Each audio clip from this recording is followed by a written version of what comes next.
SteelerFury.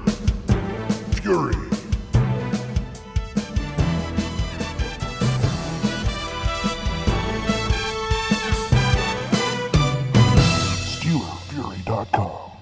Hey, thanks for tuning in to the SteelerFury.com podcast, Pittsburgh Steelers show.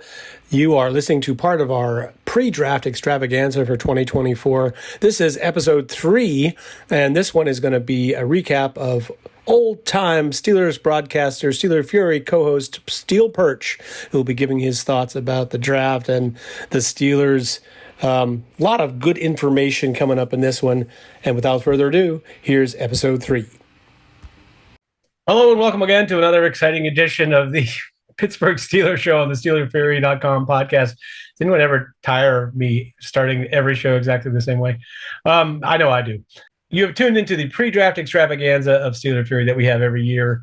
Multiple episodes the week before the draft with all kinds of great stuff in it, including a look at small schoolers that we had yesterday, a look at the Steelers offseason and draft needs that Corey Korbosky and Jeremy Coleman did a few days ago, an interview with Bo Richter, who's actually a member of this draft class, a prospect this year, and then, of course, our annual Steelers mock draft war room where we debate and pick all the picks that the Pittsburgh Steelers have in the draft, and hopefully get something right about doing all of that. But today I'm bringing in, SteelerFury podcast emeritus, SteelPerch with us. SteelPerch, how are you today, sir?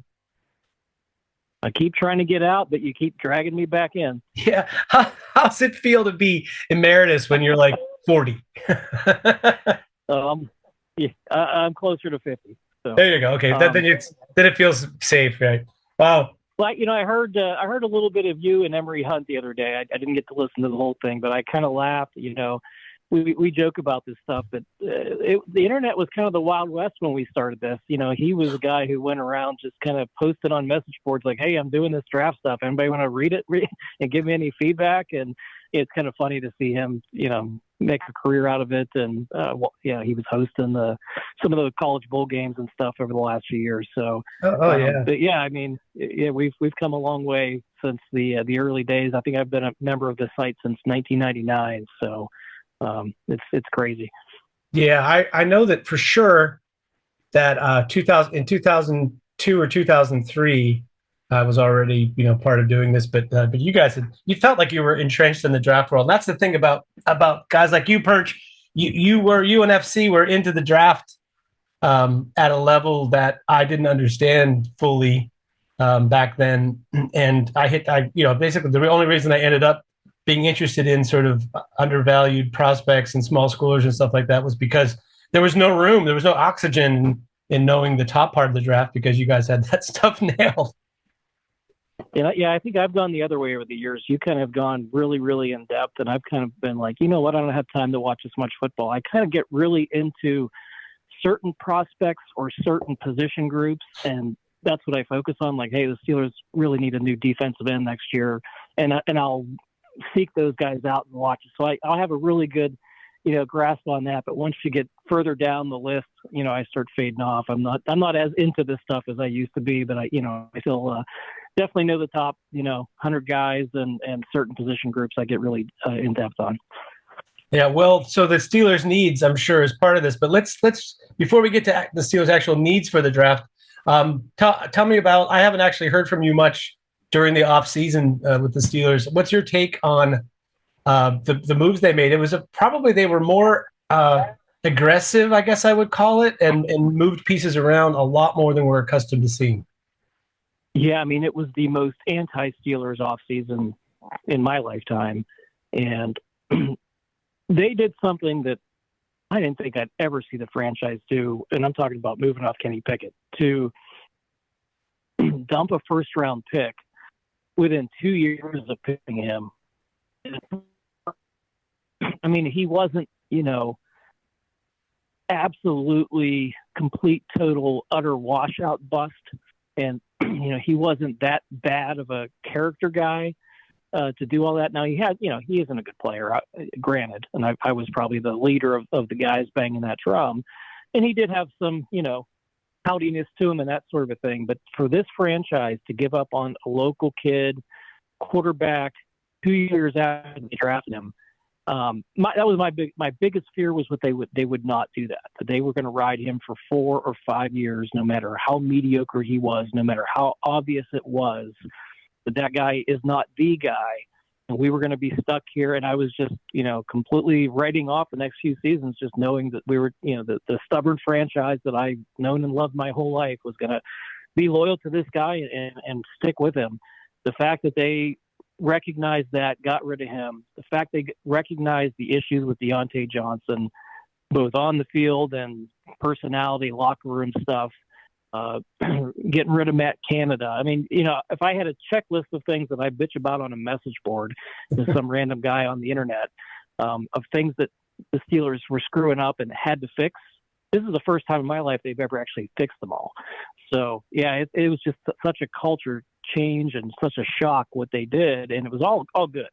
I mean, it was almost like the knuckleheads on the message boards were running the franchise for well, they didn't replace Mike Tomlin, so you could tell we weren't running it exactly. But yes, a lot of good stuff. That's the only one they didn't do. The thing about well, I'll get to that in a second. The thing about the Kenny Pickett thing is I did not invent this. I'm regurgitating it from somewhere, but the saying is great franchises keep taking swings, big swings for quarterback until they find a great one. Bad franchises pick overdraft a mediocre quarterback and stick with it till the bitter end. And aspiring great franchises understand how to get out from underneath that as quickly as possible and take another swing. So I would give them more credit if they took a bigger swing at quarterback in the draft than a safe player like Kenny Pickett.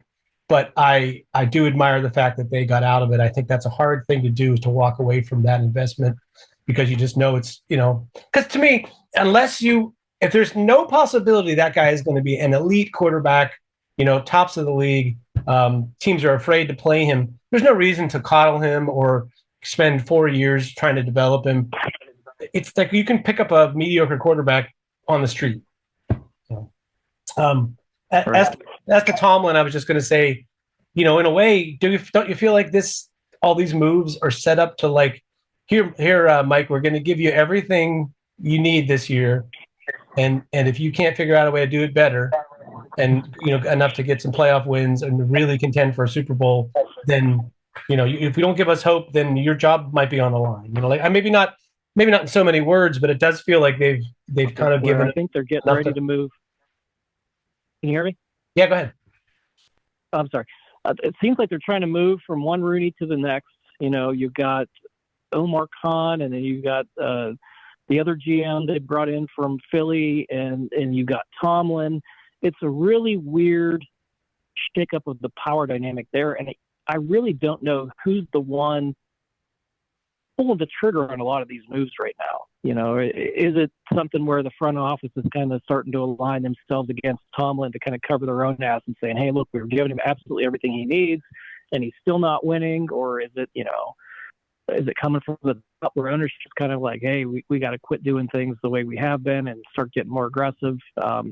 Something's going to shake up.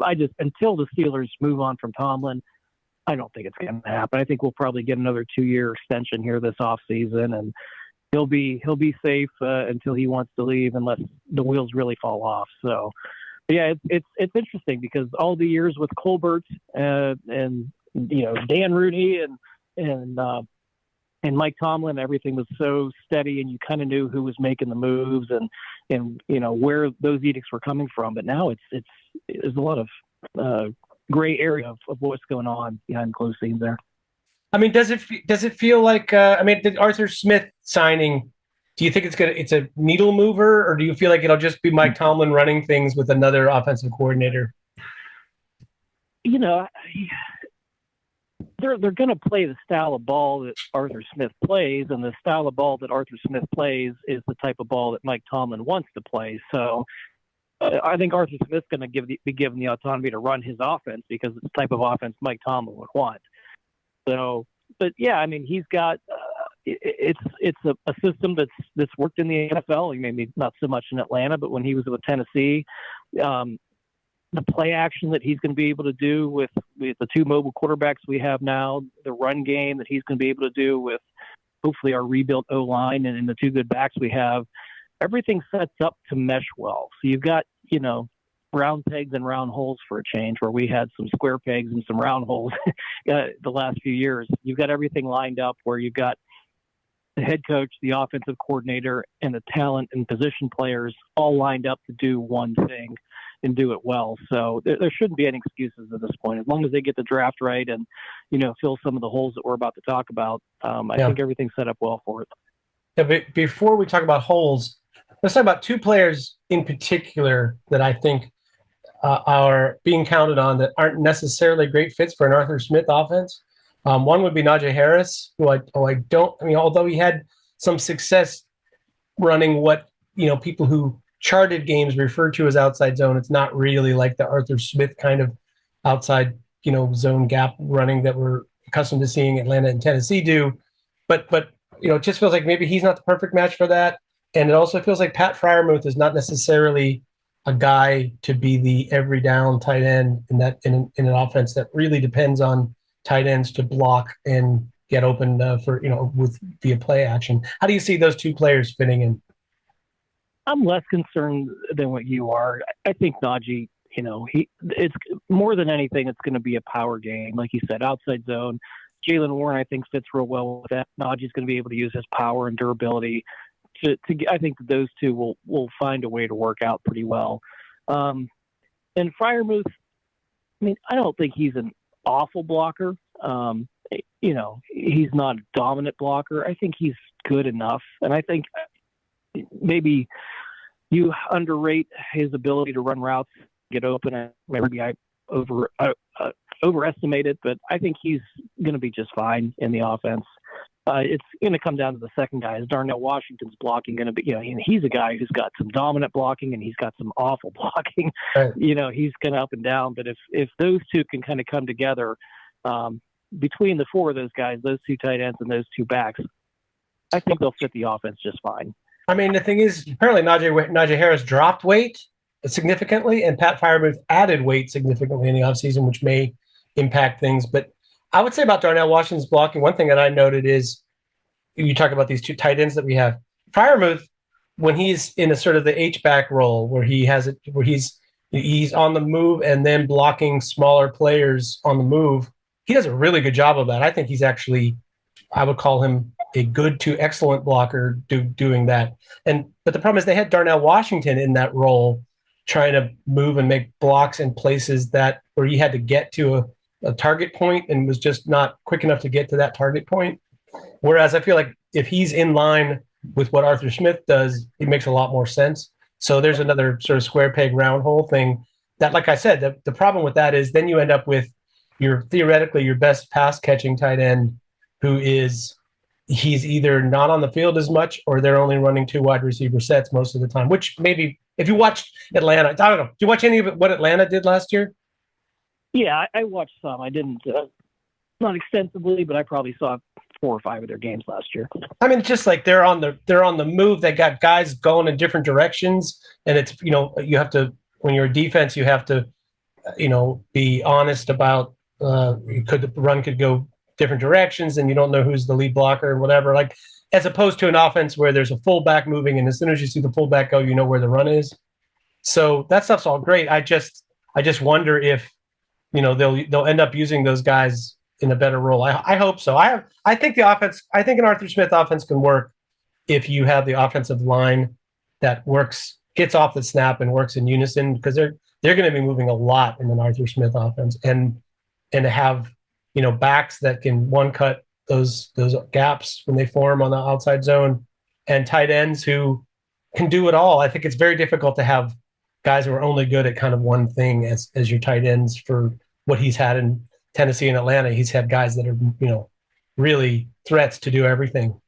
So that's yeah. They brought Michael Pruitt in, so you do have one of his guys, and maybe they go to 2 tight end sets with him in there, and then you do have the two that can block. I mean, hopefully they throw the ball to Washington a little bit.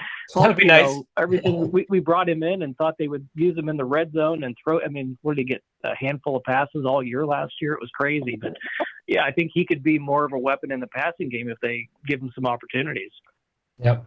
Well, let's talk about the holes because, well, first of all, every one of their brothers talking about center. That's like it's in the middle of the field. It's obvious, when you need a center and there's nobody there to really play the position. But, wide receiver, an outside wide receiver maybe is finding a replacement for Dan Moore, a center, a nickel cornerback is a really sneaky need. Defensive line depth is another sneaky need. But let's talk wide receiver for a second. Do you think it seems like Arthur Smith has a type? All of the guys who were like the top 6 in receiving for Atlanta the last couple of years were 220 pounds and bigger. So the question is, are the Steelers sort of hemmed into looking for an outside receiver to play opposite George Pickens, who is bigger and of a certain type? Well, I mean, maybe this is where we're going to disagree, but I'm still in the traditional Steelers mindset where they've got kind of that guy already with George Pickens. What they lose with Deontay Johnson being gone is that crafty route runner who on 3rd and 6 can shake somebody and get open, and the quarterback knows to look for him. So, and you look at who they're bringing in, it's a mix of both of those guys. So maybe they've kind of opened things up and said, hey, just give us the best receiver you can and we'll make it work. But they really don't have, that Deontay Johnson, Santonio Holmes, Antonio Brown sort of guy that, the Steelers 5'10", 5'11", super quick, twitchy receiver who can just get open and move the chains. That guy's kind of gone. So I don't know which way they're going to go, to be honest. So we can kind of go through the people they're bringing in and looking at and who each of those are. It's just tough to say at this point with the new regime and new offensive coordinator exactly what they're looking for there. Yeah, this to me is probably the biggest question mark I have is, who's going to win that battle between Arthur Smith and the Steelers, what the Steelers traditionally do in terms of wide receiver. Because, like I said, if you look at his history, even who he's drafted, he likes those bigger guys. He's that, what's his name, Corey, from some Central Michigan. I can't remember the one that he drafted in Tennessee. That even their X types, who are supposed to be route runners and attract a lot of attention from the defense, but even the smallest ones that he's gone after are still really sturdily built, bigger guys. So that's what made me think. Right. I just don't know. I think one of the reasons they were so eager to get rid of Deontay Johnson was he just doesn't fit as much what they want to do. That to me was like a little bit of a clue. But I don't know. What do you think about this noise about the Brandon Ayuk trade? I think it might have some legs to it, and I'll tell you why. I think it's because if you look who they brought in, they've only really brought in 4 or met at meetings, gone to pro day, or had local visits with 4 outside receivers for the entire draft offseason. So they have 2 guys that are basically day 3 guys in Cornelius Johnson and Devontae Walker, I think the one from North Carolina. Those guys are day 3 guys. But the 2 premium guys they brought in were A.D. Mitchell and Xavier Legette. That to me feels like, you have a big hole at outside receiver, but you haven't really, identified a bunch of guys you like. That's what makes me think that maybe there is legs to the trade. What do you think about that? I mean, it's one of my favorite receivers in the league. He's a bigger, stronger, faster, better Deontay Johnson, for lack of a better comparison. But I mean, I would not be willing to give up more than a 3rd rounder for him because he's got a year left and you're going to have to pay him $20-some million. So, and I don't think San Francisco with their Super Bowl, window wide open with a 7th round quarterback on his rookie deal want to kind of punt on the season and dump him for that low. So I just don't think that the trade's going to happen. I think if it was going to, it would have happened before the draft. So probably not going to happen. I mean, I love Ayuk. I think he'd be a great fit here. Great compliment for what Pickens does well.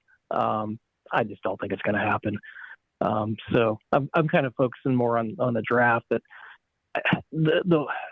I think we kind of glossed over center being a massive need, and there's really 3, at least in my estimation, who you can draft early in this draft that they're going to step in right away. And I think all three of those, dominant centers that are in the draft are going to be gone well before our second pick. I was just going to say, I'm looking at these are fighting words to me, because I think there's four. But go ahead. Yeah, we're going to disagree on that. But you've probably got 4 or 5 other ones. But just to come in and start, they may be able to, but there's 3 that I think that everybody kind of agrees that, hey, these 3 guys can definitely come in and start and be a good player day one.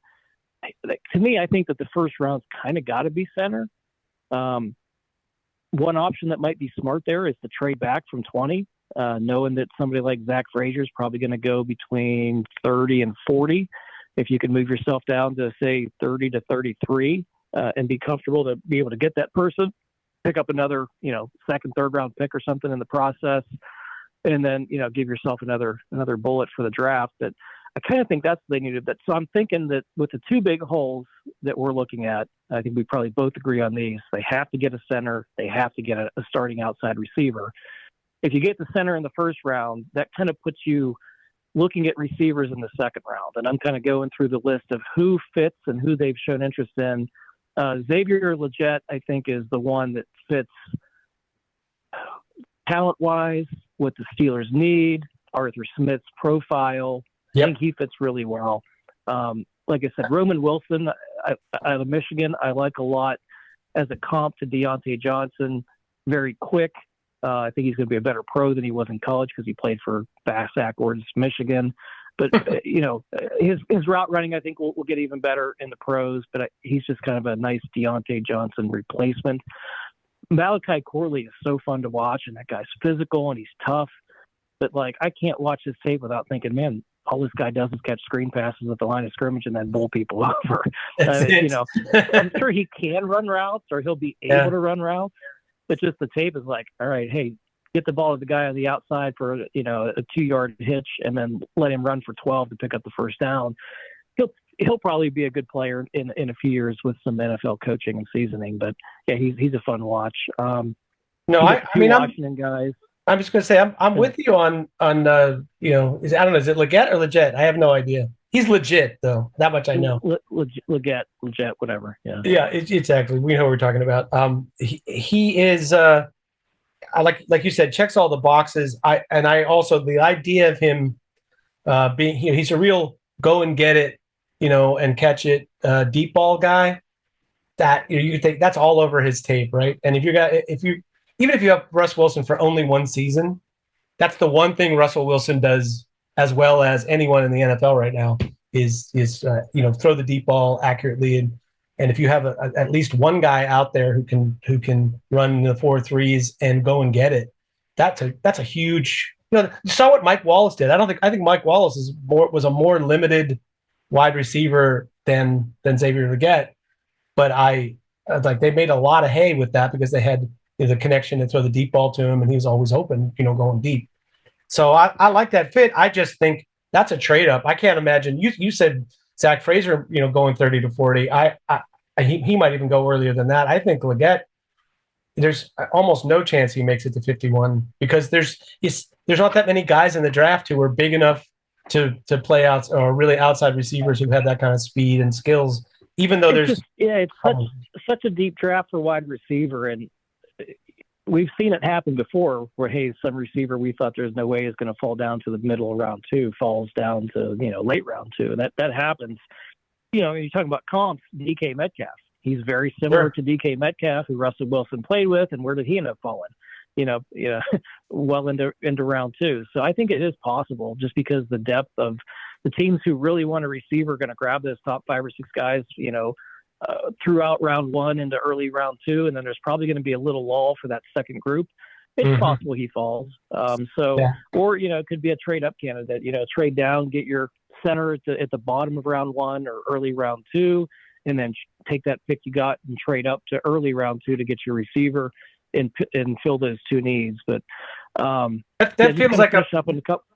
I'm just going to say you can go back to receivers. I just was going to say that trade down, trade up thing feels more, or even picking at 20 and trading up. They got enough picks in the top 100 to be able to, move up if they really have one guy that fits what they want. Go ahead with what you're going to say. Yeah, I think so too. The two Washington guys are both kind of size and physicality fits. McMillan is more the outside guy. Polk's more of a slot. I don't think we need a slot. I think we got a couple of those guys on the roster. Really, it's just a giant hole is the number 2 receiver, somebody on the outside.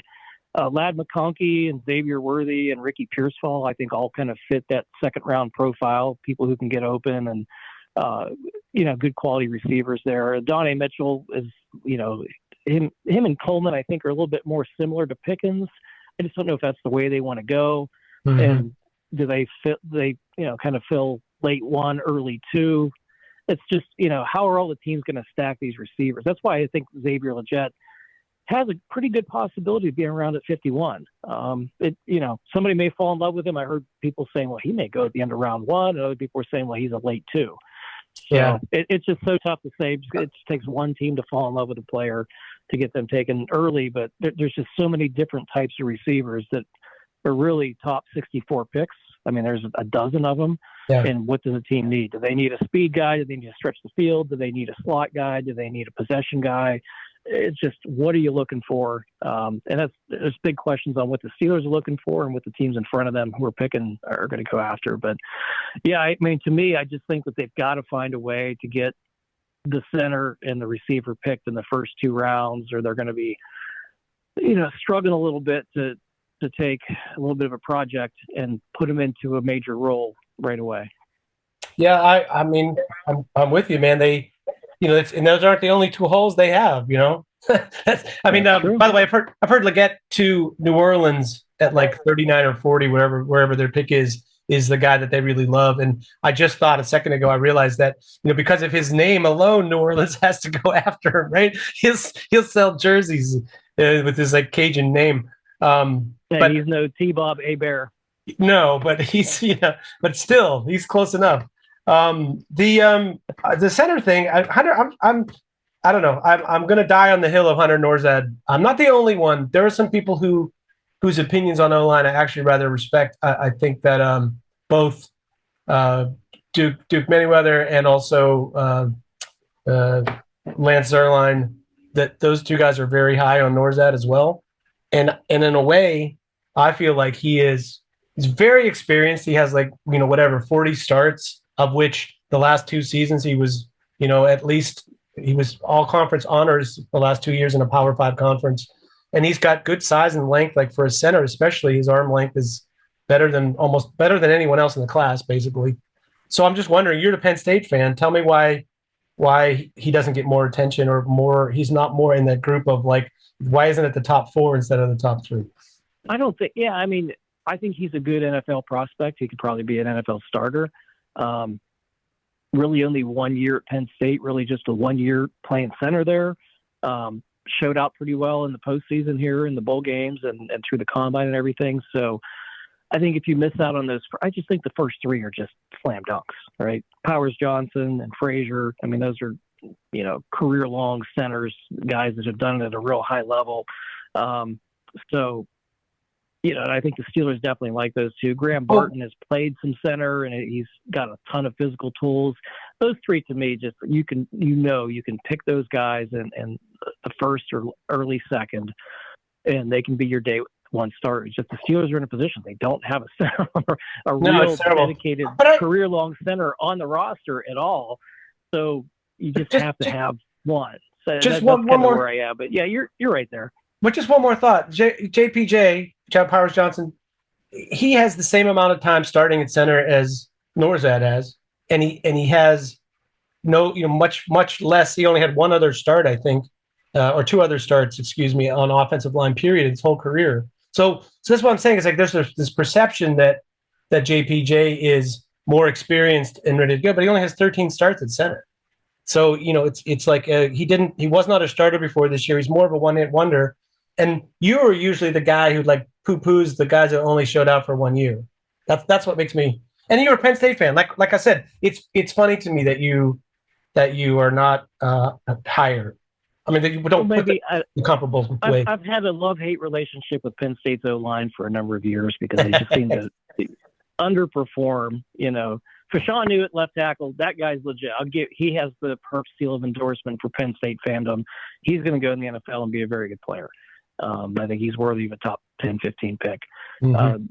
Pretty much every other Penn State lineman I just have seen blown off the ball, and the team as a whole not be able to run the ball against teams like Michigan and Ohio State. And, there's been some issues there. But okay, fair enough.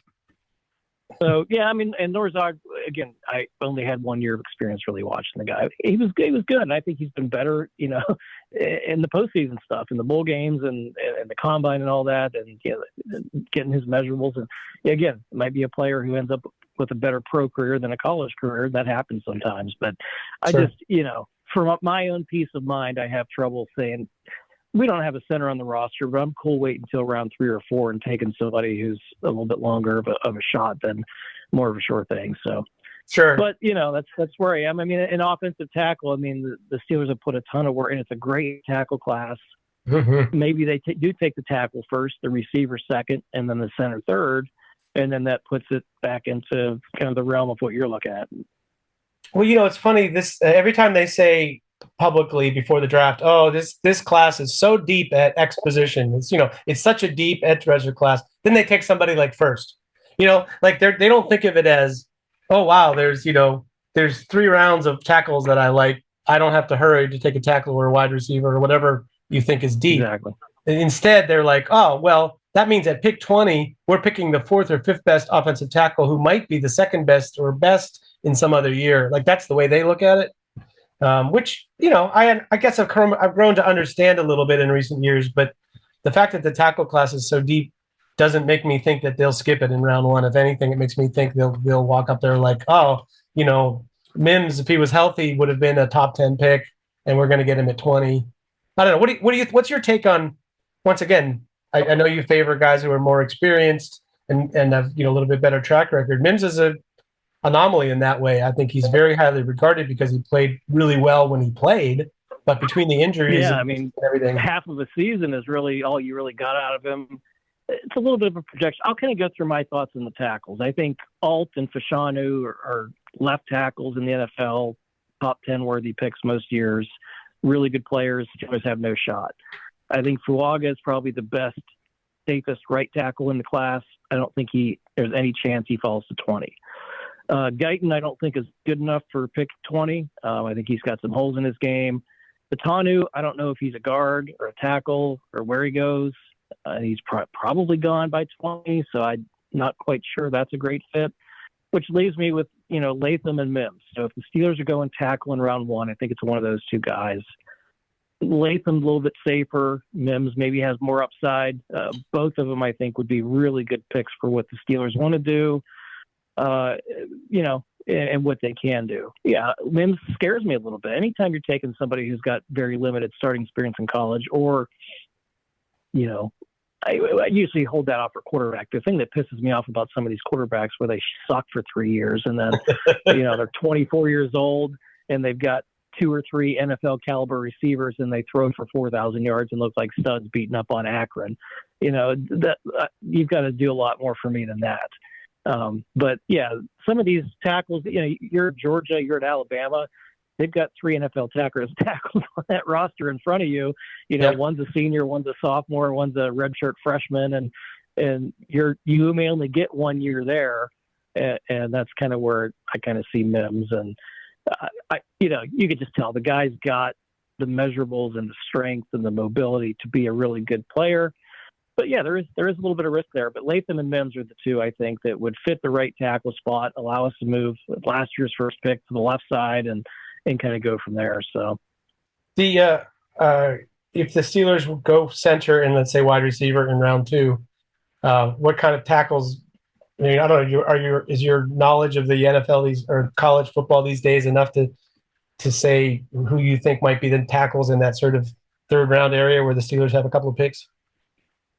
Yeah, I mean, again, I've looked a lot at this tackle class, and I like Blake Fisher from Notre Dame. I think he's one. I like Patrick Paul out of Houston.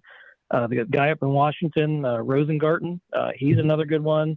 The dude from Yale, Amaglaje, or however you pronounce his name, another real big guy. We don't pronounce his name. That's 330. I mean, big, strong guy, always going to knock the competition he played against, coming from Yale. But, I mean, he's measurably size, physicality, the things you look for. So there's a bunch of those guys that are going to fall to 3. So, again, you can go center and 1, receiver 2, tackle 3, or you could potentially flip that and go, tackle, receiver, center. Mm-hmm.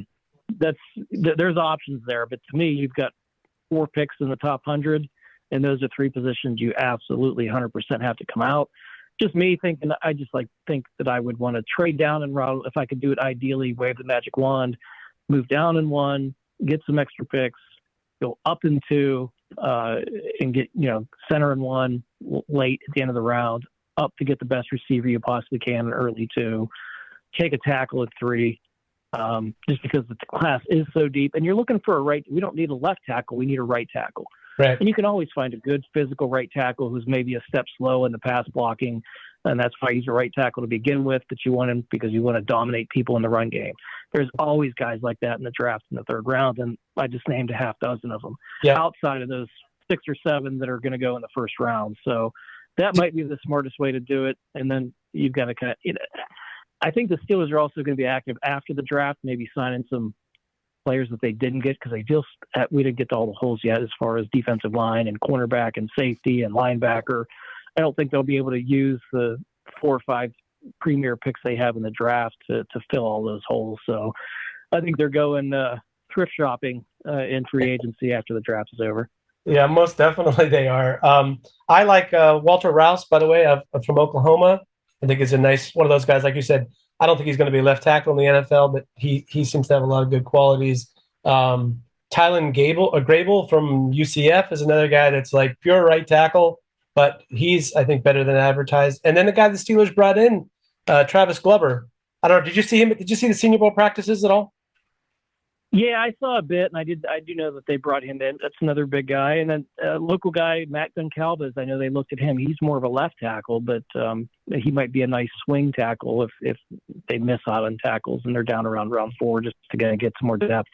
I mean, last word on the tackles. Do you think that Dan Moore at right tackle might be... Fuck Dan Moore. Fuck Dan Moore. I hate Dan Moore. Everybody that I said we had to replace, that's the one we haven't replaced. Dan Moore is still on the roster. Yep. He's not good. He's not good. Remember, he wouldn't even go to right tackle. That was the original thought, was putting him at right tackle, and he's like, Coach, I can't play right tackle. That's true. Why he went to left, and they waste their first rounders shoving him over to the right side, and it just, he's the last thorn in my side that has to be replaced. So no, there's no redeeming quality to Dan Moore outside of drop him down to be in the swing tackle next year and then take a comp pick when he leaves the year after.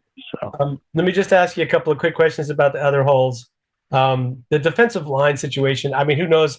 Cam Hayward was injured last year. Maybe he bounces back and has a couple more good years in him. But, aside from Benton, if you like him as an interior guy, the other side is a bit of a black hole. Are you on the train with someone like Mason Smith, or do you think, I guess I'll put it this way, a guy who has all the sort of Stephon Tuitt tools and build to be like a 5 tech, or do you, because they play so much nickel, are they better off with like a 3 tech pass rusher like Braden Fisk? Oh, you brought my favorite prospect in the draft up, Mason Smith. So first looking at the Steelers, who we've got, I mean, you think you hope you can get a year, maybe 2 more out of Cam Hayward, but that's even sketchy. He may not even last the year. But when the wheels fall off, sometimes they fall off quick. Ogunjobi's been duct taped together for the last 2 years as it is, and he's kind of overpaid. Who they bring in? Dean Lowry, I think, is a pretty good depth guy. Loudermilk and Leal, I think, are shit. They're just basically a warm body as far as depth goes. So really, I think you're kind of in the position you almost need 2 new starters. Keanu Benton's the one that I look at that guy and think, man, why are they wasting him at nose? Yeah. You can always find a nose tackle, a 330-pound guy in the middle of a draft who could step in and fill that role. Benton can kind of do it all. I kind of wonder if that might be the better way to go in this draft, is get a replacement for nose and start working Benton over to the end, and then, find another person to draft. But going back to Mason Smith, if I did a mock draft for the Steelers for this year, 12 or 13 months ago, my first round pick was going to be Mason Smith. Yeah. Now I kind of think I watched him play last year, and I'm embarrassed to think I would pick him with a 7th rounder. Did he play last year? That's a joke. Oh, did you watch the Alabama game? The backup guard from Alabama just drove the guy all over the field. I don't think he even had a touch, let alone a tackle. But this is a guy who, like you said, built and strong and physical, like Stephon Tuitt. I think he's the highest rated defensive lineman in the country coming out of high school, came out as a true freshman, started and played really well. And I'm like, man, look at this guy. This is a prototypical Steelers 34 defensive end, perfect size, big time school, can do it all. Then he had the injury the sophomore year, came back the junior year and was ass. I mean, just hideous. I was watching him to go say, I want to slobber all over watching this guy's tape. He's going to be tremendous. And fuck, he was awful. I mean, to the point where I was reaching out to LSU fans I know and people who watch a lot of SEC. I'm like, hey, what's going on there? Tell me something I don't know. Yeah. But yes, I kind of wonder if the Steelers are looking at him to bring him in to say, let's get the medical on him. Maybe he had a really bad year last year because the injury wasn't healed and he wasn't back yet. And we can get a steal in the middle of the draft, and this guy turns out to be a first-round caliber player. But, I mean, there was some dogging going on, too. Like, the effort was awful. No, I personally would not draft him, just based on what I saw. And do you remember last year with remember last year with Brandon Smith? That's how I feel about it. Like, his junior year, he was unbelievable, so good. He'd be a first-round pick. And then his last year at Penn State, it was like, oh my God, like this guy can't play. And as you said, effort wise and whatever. And I think Mason Smith is kind of the same thing. Sometimes that happens with guys. Hell, Caleb Williams was sort of like that. Last year he was on fire, and then this year they didn't really have a shot. And as soon as they got out of it, the team got out of it, then he just sort of like packed it in. So I don't know. Maybe I mean the only possible redeeming quality that he could have or excuse he could have would be, hey, I knew I was going to the NFL after my junior year. I was out there coming back from injury, and I played not to hurt myself. Now, it's kind of a selfish thing to do, but hey, I'm not the guy who's staring down the $10 million potential contract in the NFL like he was. Maybe that was it, but based on what he did on the football field his junior year, now I guess count your sophomore too. Sophomore year, you got hurt. Junior year, you were hideous. Yeah. He probably went from a top 10 pick to first round. I mean, it's kind of what we're looking at now. And if you miss on him in the 4th round, it's just like, hey, it's a throwaway pick anyway. But I could see why the Steelers are interested in bringing him in and looking at him. But man, that's a real risky draft pick. Yeah, I thought it was actually interesting that they brought him in at all. I was surprised. And Braden Fisk, the other guy that they supposedly have a lot of interest in, is like the complete polar opposite of defensive lineman and football player. He's the guy that's like the continuous motor, and he doesn't have the length, and he's not a 5-tech classic style body type. But in a way, I think if you're good at NFL defense, you have waves of interior pass rushers because you're playing nickel most of the time, and most teams are throwing it. Well, I mean, they're looking at some other second rounders too. Ruker Oro and Darius Robinson, I think, are both, right around the 50th pick. Chris Jenkins, kind of where the Steelers are. Yeah, Chris Jenkins would be an excellent too. Chris Jenkins would be. Jenkins too. Fiske from Florida State, who's got a little Brett Kiesel to him, where he's got a really good motor, maybe shorter arms, but penetrates really well. Any of those guys can help, but we kind of go back to what we were talking about at the beginning of the show. You have to get center and a receiver at the top of the draft, in my opinion, and probably a tackle too. So where do you have the spot to get the defensive end? Which kind of brings you back to Mason Smith. You can get those other 3 positions and then take him in the 4th round or with your 98th pick at the end of the 3rd. Or like I said, I kind of like the idea of nose tackle. They're looking at Christian Boyd. Devondre Sweat's a good one. McKinley Jackson. Mm-hmm. I'm thinking those guys are going 3rd, 4th round area. You can definitely get one of those and then, shift the guys on the line around that you have now and plug a nose tackle in and kind of create your own defensive end. So It's interesting. They've got some options there, but yeah, like somebody like Christian Boyd, I could definitely see them grabbing him in the 4th round as the nose tackle, and that kind of helps with some of your depth on the defensive line. But there's one giant hole we haven't talked about that I feel like almost no one in the Steelers I know where we're going. is talking about, and that's nickel corner. Like I like Luke Barkoup. Yep. I liked him as a prospect coming out in the whatever spring league it was that he played in. He was actually a star there, so he's like the equivalent of a baseball quadruple A player. So he's not terrible or anything, but that's your starting nickel corner right now for a defense that has aspirations to be top 5 in the NFL. What do you do? I think your boy Chandon Sullivan or Pat Pete might be coming back too. Like I said, but if Pat Pete, as bad as he was outside, I think he might be worse as a slot corner. That that doesn't really fit him at all. Chandon Sullivan, oh God. I mean, there's again middle of the draft, that 98th pick, the 119th pick in the 4th round. Yeah, you've got some players there the Steelers are looking at. Andrew Phillips, Mike Sanders still is probably going to go top 100 picks. Jerian Jones, Chris Abrams-Strain is another good one. What do you think about D'Angelo? Not D'Angelo. The Penn State, Daquan Hardy. Daquan Hardy, yeah, I like Daquan Hardy. They seem to like him too. I think that would be a good. And again, that's going to fall right in that range of where they've got some picks. 4th, 5th round sort of area.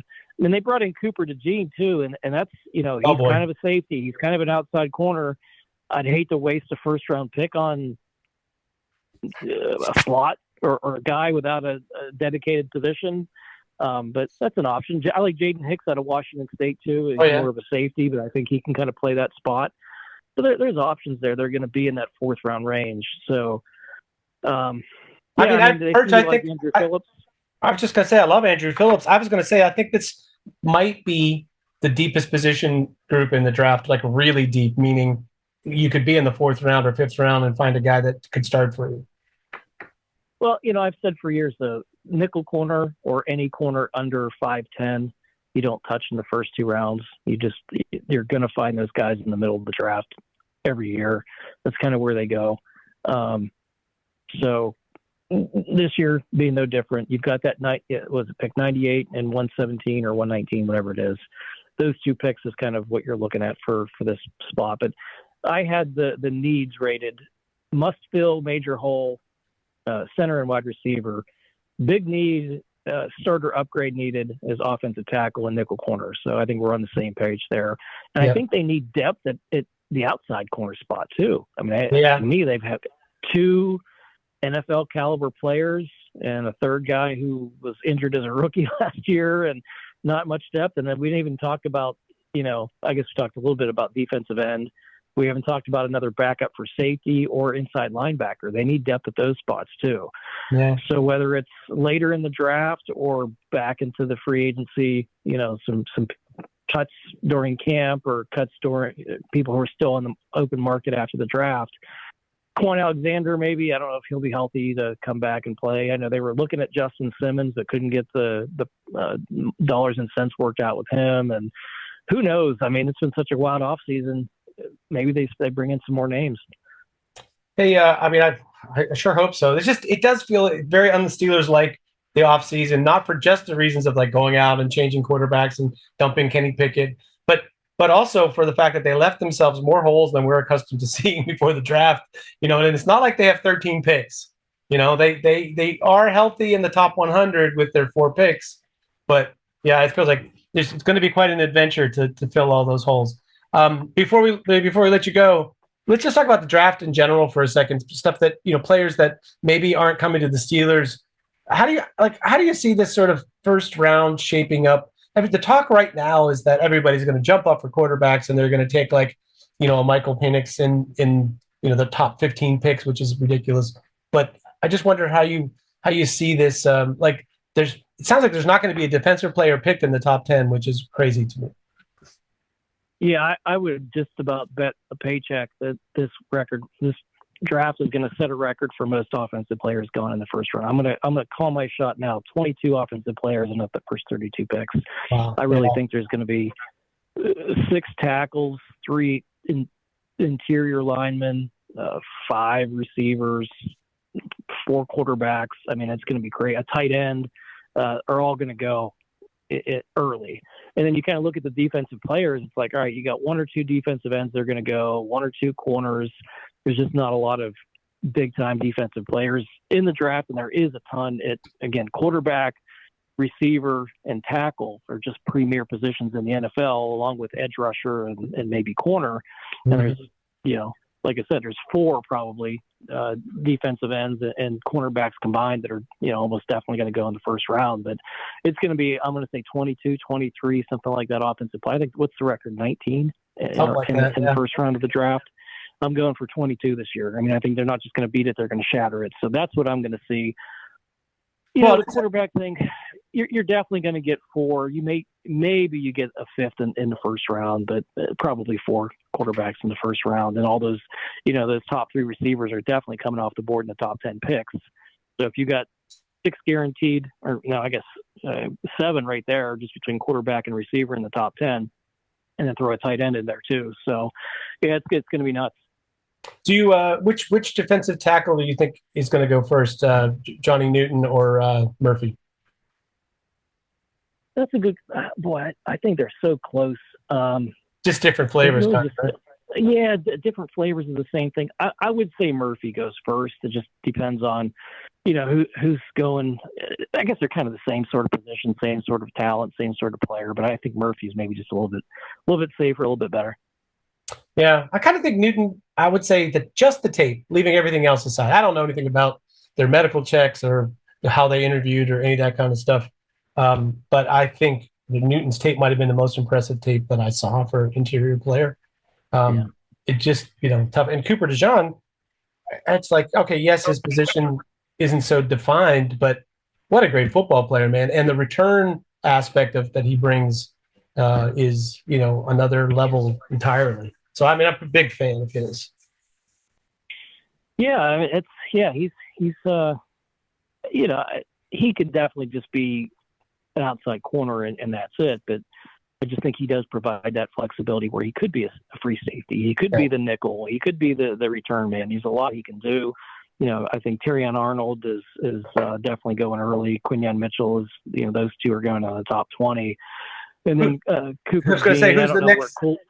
I was just going to say, who's the next corner? Third, and then, Nick Wiggins is going to be up there too. Kool-Aid, with his medical, maybe he slips kind of like JPJ did last year to early round 2. But that's about it. And, in the edge rushings in this class, not great. I mean, I like Dallas Turner. I think Versa's solid. Latu's got some ability. I've watched a lot of Chop Robinson, and boy, he's got some get off and some ability, but he doesn't really finish a lot of plays. And he's probably late 1, early 2. But that's about it. There's just not a lot of defensive players in this draft. No linebacker I would even consider. What do you think about Jonah Ellis? Who is that? Ellis, the edge rusher from Utah. Oh. I kind of think he might be the safest bet in the whole, in the sort of the top 50 range. Yeah. He's. I don't even. Is he really top 60 though? I think he's probably.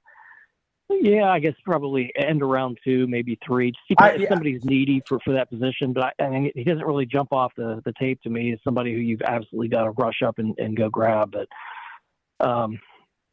yeah, I mean, he's another one, but it's more of a down the line. I haven't really spent too much time on that, more of a 34 outside linebacker because the Steelers don't have that need. But yeah, exactly. That's the thing. You've been focused on the stuff we already talked about, so that's all good. So answer me this: who is the 4th quarterback taken, and who's the 6th quarterback taken? Because if you say 4th, then I have a pretty good idea who 5 is. But so most people think it's going to be, Caleb Williams, either Daniels or Drake May, 2 and 3. Who's 4? Yeah, McCarthy's almost definitely. It sounds like a lot of teams like him. It sounds like the Vikings are willing to take him or move up for him. And then Penix is 5, and Penix gives me. Actually, I'm sorry, Perch. I meant that how you're answering it. 5 to me is a big question mark, and then 7 because most people think 5 and 6 will be Penix and Yeah, I think Rattler. He's if you look at Rattler's career and what he does well and compare him to Caleb Williams, he's, obviously a poor man's Caleb Williams and lost his job to him and all that stuff. But he's got some tools and he's an exciting player. And if you're taking a shot we're probably at round 3 at this point before you get into those sort of players, he's somebody worth taking a stab at and stashing on the roster and building up for a year or two before you have to throw him in a game. I could see that. I know a lot of people like Pratt from Tulane, who's a little more of a traditional quarterback. Those would be the next couple guys, but you're probably looking at 3rd, 4th round once you get down that far. Yeah, you a 6th round pick. You're going to throw one at quarterback. You taking the shot on Joe Milton, or you just forget it? It's too much work. It's too much like Justin Fields. Joe Milton is. I'm pulling my hair out with that. I mean, he's physically talented. That guy, he's got a cannon, man. He throws probably the best ball in the entire class. He's got an arm. He doesn't have a brain, though. Can't read a defense. I mean, the things that are absolute killers to your career in the NFL, he's got a little – give him a poor man's Jameis Winston sort of a thing where, hey, he's got the physical talent where he could be, a Pro Bowl quarterback, but he doesn't diagnose well. He doesn't throw the underneath stuff too well. His accuracy comes and goes, but man, he can spin a football. That's for sure. But yeah, I mean, that's somebody I certainly would take as my number 3 quarterback in the 6th, 7th round, just because I needed depth. And, you could probably put him in a game and he could make some miraculously plays to help you win a game or two. But if you had to start him 3 or 4 weeks in a row, forget about it. I mean, it's just his flaws will come out. All right, last 2 questions. Number 2, next to last question. Who is the player in this draft class who is it's a 2-part question. Who's the most overrated and who's the most underrated? Like somebody overrated you would never take, period, who's probably going to go in the 1st round, and who is the most underrated, somebody that's not going to go in the 1st round that you would take? Overrated is going to be one of the quarterbacks, and you could pick pretty much any of them to me. Yeah, underrated. Let's see. So you're saying outside the 1st round. Let me see who I really like here. You got me off guard on this one. Oh. Well, you can have time to think about it while I ask you with the quote unquote last question. And the last question is, if it were you, this is not what the Steelers are going to do. If it were you, who would you pick at 20? You had to pick at 20. You can't trade down. The best offensive lineman available, whether it's a tackle or center. I don't know who's on the board, but if I close my eyes and open them up and I've missed the first 19 picks, I'm opening it up and I'm saying, hey, here's the best player available. So whether it's one of the tackles we talked about, like Mims or Latham, I've got a really good feeling one of those 2 will definitely be there. So I could see one of those being the pick. Or you may have the choice of all top 3 centers. So, however my draft team has ranked them is who I'm going to take, the best offensive line. Well, that's a cop-out answer, but it's a good one. I'll give it to you. Gun to my head, I'm saying J.C. Latham. I think he'll be the most highly rated player who's there at 20. Does that answer your question? Yeah, I feel like he's a super high floor player, which wouldn't be the worst thing to put out there. But I love the idea. Tyler Nubbin. I'm going to give you Tyler Nubbin as the one who goes outside the 1st round. That's maybe underrated. Who, if you wanted a safety in the 1st round of the draft, I like him a lot. Oh, that's great. Yeah, no, I think those are all solid answers. Perch, you passed the test. Once again, SteelPerch, veteran SteelerFury podcaster. Perch, thanks for being with us. I look forward to hearing your thoughts after the draft so we can discuss all the ways in which we were like, oh my God, we were totally right about this or we were totally wrong about that. That'll be the fun part. So good to hear your voice, man. Have a good draft season. I look forward to I'm sure I'll talk to you on Draftmas in a week. All right, man. We'll talk to you guys online. Thank you. Thanks, Perch. See ya. Bye-bye. SteelerFury.